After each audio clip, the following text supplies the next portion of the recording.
And now, we would like to introduce Brian Vosberg. He was born in the United States and was raised in a number of places around the world. Working as a civil construction engineer, he was brought to the New Jersey area and was introduced to the Spiritist group Love and Light in 2005. Since that time, he has read and studied numerous Spiritist and religious books and has become an instructor for the center, teaching adults, teens, and leading an introductory course of Spiritism for those new to the center. Brian will be speaking about reincarnation as a key element of human improvement.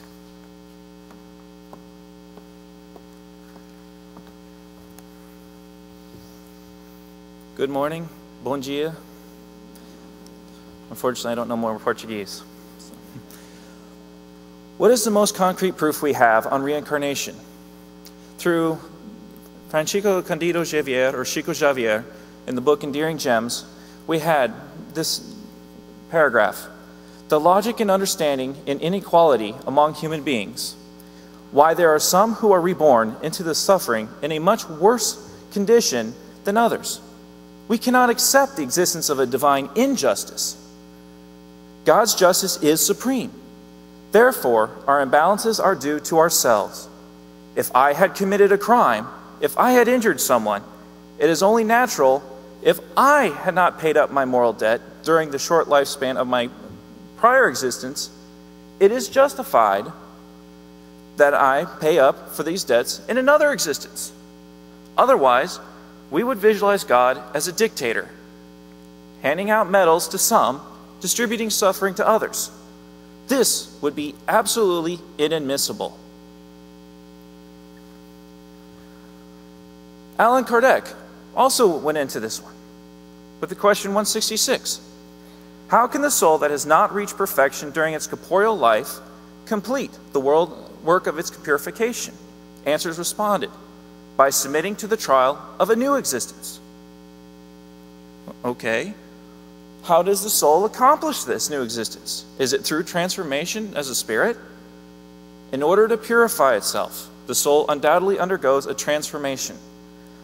But for this to occur, it needs the trial of a corporeal life. Okay, then does a soul live many corporeal existences? Yes. We all have many lives, and those who say otherwise wish to keep you in the ignorance for which they themselves dwell. That is their desire. Okay, enough playing around. From this principle, it seems that after having left one body behind, the soul takes on another. In other words, it reincarnates into a new body. Is this the case? Obviously so. Okay, took them long enough. So what's the purpose of reincarnation? Expiation, atonement, and humankind's progressive improvement. Without reincarnation, where would justice be? So, in other words, God has given us another chance. We give our children another chance when they do something wrong. We all can easily think of something we've done wrong. Our children ask us for another chance. When we ask God for another chance, and He has granted it. Not just a second, not just a third, but many chances. Our lives is our chance to improve ourselves and to repay old debts. I've been thinking of it as a credit card, a moral credit card. Every time you do something wrong, you put a balance on it. Now, whether you pay it off in small increments, a little good here, a little good there, or you decide, you know what? I want to pay it all off. Give it to me, and I'll pay it all off in one lifetime. In heaven and hell, we have the cases of the terrestrial expiations, where they do that. And those we see who undergo tremendous suffering are doing just that. Our debts take on many forms in the challenges we face. We can stand and overcome the challenges or be overwhelmed by them. We are, or have been, given the choice. We can use our talents, we can use in our behaviors to judge where we've been, what we know, where we have left to grow. And we have that free will. to take on, to see if we want to fail or to succeed. We have to answer for our consequences, but we still are given the choice. We can choose to do what is right or to do what is wrong.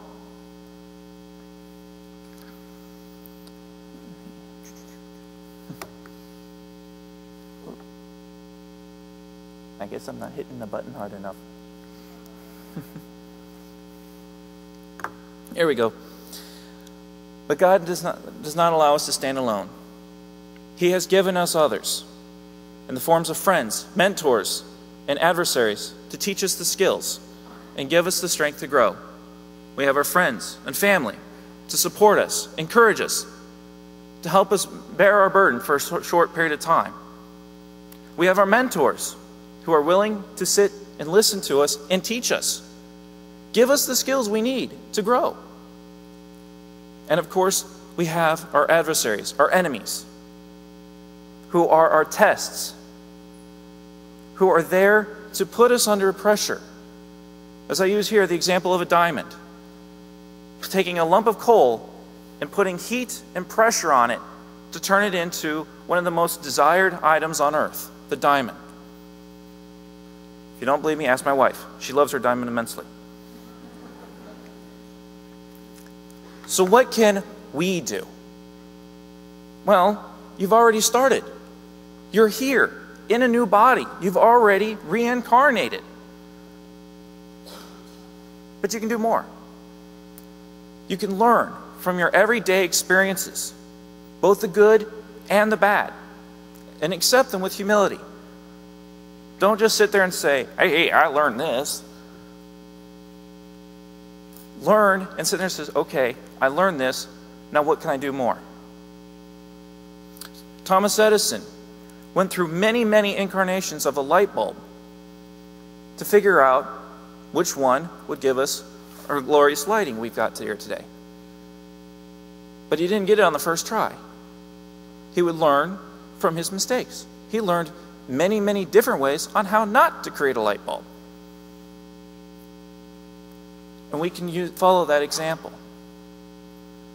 Even though 100,000 times he could sit there and says, you know what, I give up.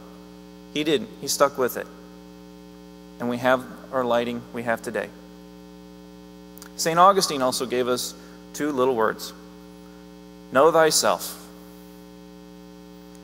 And he gave us the phrases that go with it. Look in the mirror. See, have I done all the right that's in the world today? Is there others who have cause to be against me? And to study that and think about it and work on it. Do not be afraid to learn new skills and learn new things and take on additional responsibilities. You heard from my bio, I took on too many responsibilities, it sounds like. But those new skills open up opportunity to teach, to learn, and to help others. If I didn't learn how to cook, I wouldn't know how to feed myself. And there's only so much I can eat at McDonald's at 99 cents. So I learned to cook to help feed myself. And guess what? I can also take care and cook for my wife. I can cook for others. I cook for my center every once in a blue moon. Sometimes they don't like it. I like to put a little seasoning in it, but sorry. But I'm applying what I learned. And you can do it too. For the betterment of yourselves, and that you're the driving force. You are in control. If you want to be the change in your life, start it here. We've already seen it on a couple of the previous presentations.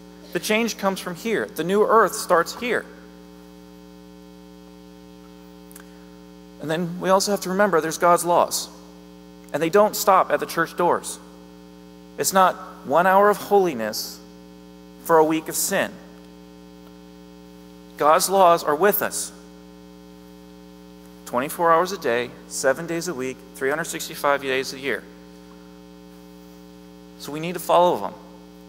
Because we know from the golden rule, whatever you'll have us do unto others, they will do unto us.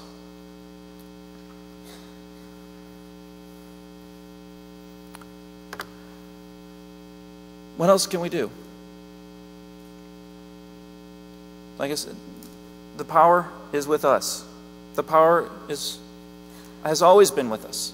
It's just our moment to learn and to take advantage of it. Thank you for your time.